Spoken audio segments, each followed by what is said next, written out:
spin it back. What is up, guys? It's still here and welcome to episode 149 of the FIFA 13 career mode. As you can see, we have two league matches for you today. Away against Villarreal, which is actually going to be a really tough game, and then home against Zaragoza, which is also going to be a tough game because I'm going to have to play my weakened team in preparation for next episode when we take on Atletico Madrid. But first, Villarreal away in the league. Always going to be a tough match, with obviously with De Guzman and other players, but De Guzman being their main threat. But look at this for a fantastic start from Mayuka. He just racks that one straight into the bottom corner. Nice and early on in the 4th minute after he pinches the ball after a mistake from the defence. And an outside of the foot shot low to the bottom corner, and Mayuka is looking to be back in his form like he was at Southampton. That was the best time for him so far in my career mode, I believe. But here we go. Again on the attack, we managed to pinch the ball here in the middle with Rakitic, who's just going to release Jesus Navas down that far side, and he has a shot, but it is well saved by Diego Marino.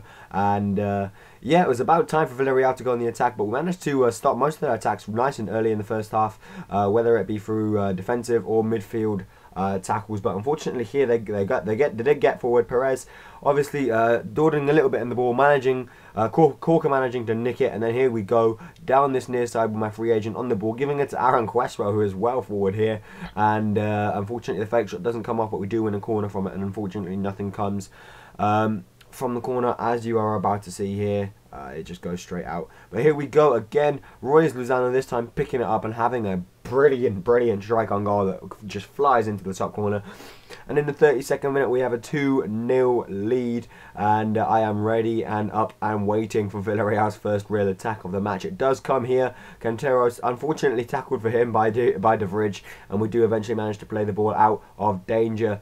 But you know, I really was expecting more from Villarreal. They are at home. They do have a slightly worse team on paper, yes, but they have the home crowd behind them. So I was expecting, you know, a little bit of gusto at least, and we do get a lucky third goal. Perotti shot rebounded straight into the path of Rakitic, and Rakitic gets one of his rare goals for this season. He was banging them in for me last season, overhead kicks and shit, but this season unfortunately he hasn't been scoring as many. But that is a nice goal to add to the tally.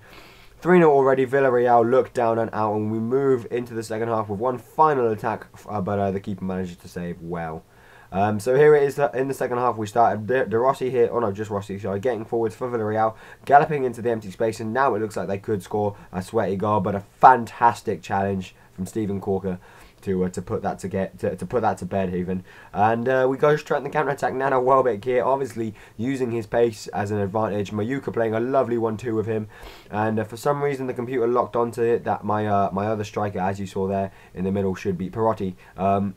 The computer thought that Perotti should be galloping for that instead of Nano Welbeck, which would have meant that we could have scored a fourth. But as it is, the reason Villarreal weren't doing good so good going forwards was simply because my defence was being a rock. Like throughout the whole game, my defence was just solid and solid and solid. And Medel here came on, had a chance to make it 4-0, but unfortunately he crossed it in from Mayuka, whose first initial header was saved before the rebound fell straight into his path, and it was a simple job for him to put it into the back of the net on the 75th minute. We have a 4-0 lead against Villarreal, which is just more than I could have wished for, really. When I came, I expected a difficult game, maybe 1 or 2-0, definitely not 4-0. And for some reason I decided to watch the replays on that goal a lot. But here we go, make my final substitution. Hamil coming on for Jesus Navas, so that Hamil can get some valuable first team experience like I want him to, so that he can progress relatively quickly, and maybe I can look to sell him on, maybe I can look to keep him, but whatever, I just want him to improve. And here we go, Campagna playing a lovely 1-2 with Hamil. Hamil getting in on the box, a fake shot there, and he is taken out, and that is a definite penalty, undoubtedly for me.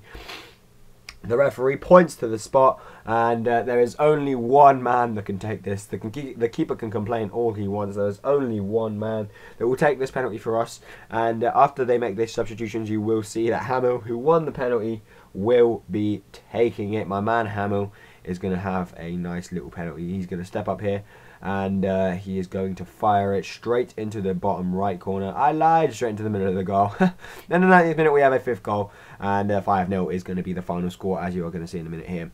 And that is a very, very, very good result to top off a very good performance from the team.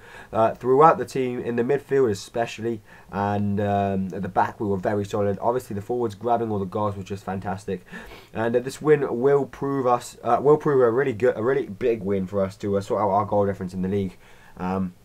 But you'll see that at the end of the episode when I show you the league table. For now, onto the match against Zaragoza. We are at home, so I expect playing a weakened team won't be that much of a disadvantage. Although I still do have some good players in there, Rakitic among others.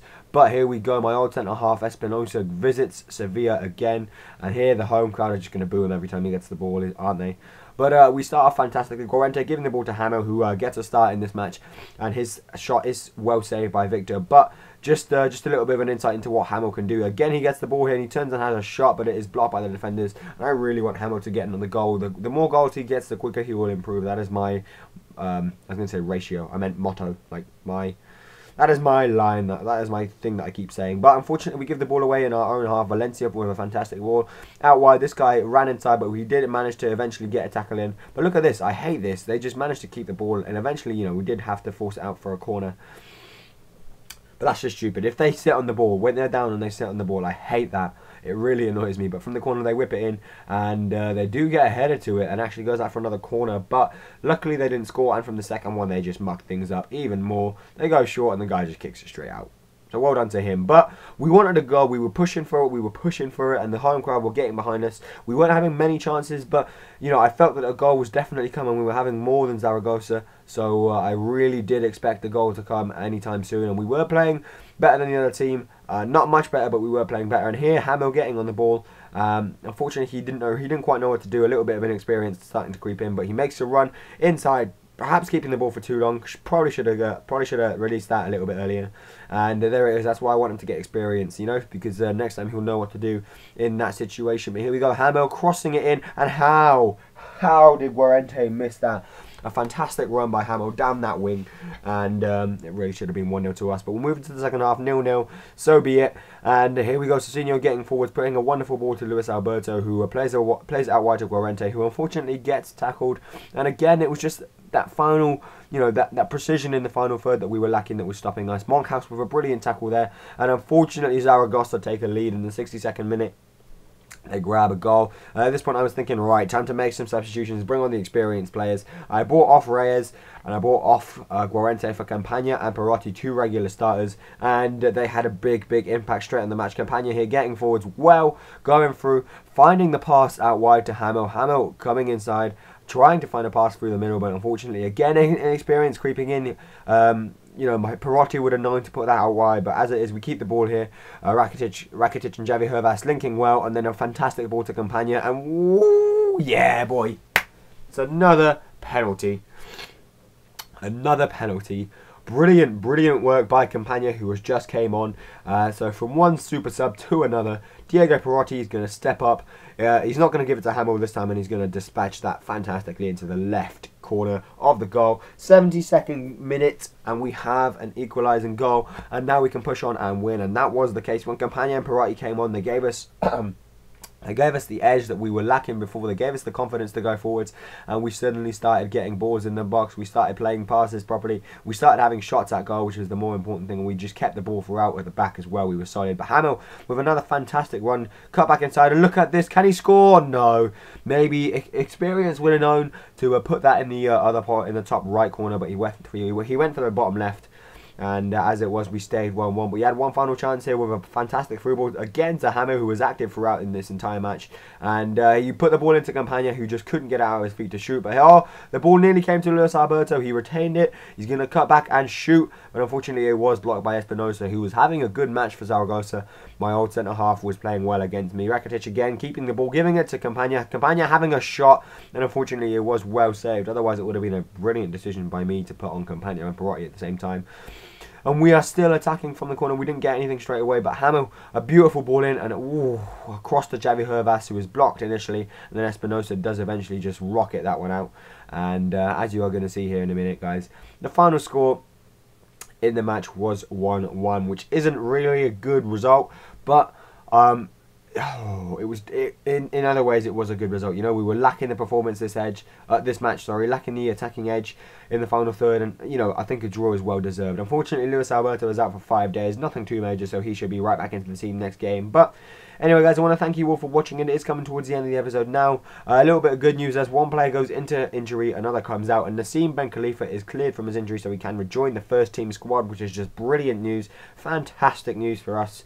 And hopefully Ben Khalifa can come straight back into it. A little look on the injury list: 2 weeks for Ben Khalifa, 4 weeks for Boney, and just 2 days for Luis Alberto. So it should be all good. Anyway, guys, I want to thank you all for watching. If you could please leave a comment below, I would very much appreciate it. Apart from that, could you please like the video and subscribe if you haven't already. Here is the league table. Obviously, we are now only 2 points in front of Barcelona, which is just dangerous, dangerous territory.